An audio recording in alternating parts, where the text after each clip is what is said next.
গেল শুক্রবার রাজধানীর এক 5 তারকা হোটেলে আয়োজিত অনুষ্ঠানে একত্রিত হয়েছিলেন ঢাকাই সিনেমার একঝাঁক তারকা। সঙ্গে ছিলেন সাকিব খান, পরীমনি এবং বিদ্যা সিনহা মিম, আরো অনেকে সঙ্গে ছিলেন। তবে শুক্রবার ঢাকা ফ্যাশন ডে 2024-এ চিত্রনায়ক সাকিব খান সঙ্গে র্যাম্পে হাঁটেন এই দুই নায়িকা।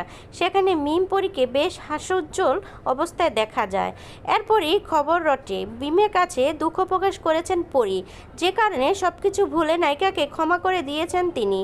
এ বিষয়ে বিদ্যা সিনহা মিম বলেন, অনুষ্ঠানে হঠাৎ করে এসে পরী আমাকে জড়িয়ে ধরে, এরপর আমার কাছে ক্ষমা চায়। তবে মিমের এই উত্তরে পরী বলেন, এটা ঠিক, আমি মিমকে জড়িয়ে ধরেছি, সেও একই কাজ করেছে, আমাদের দেখা হয়েছে, কথা বলবো না, এই সৌজন্যতা তো সবার সামনে দেখাতেই পারি। আমি তাকে সরি বলেছি, এমন কথা কখন হলো? কে শুনেছে? কে বলতে পারবে? এটা কি স্বপ্নে হয়েছে?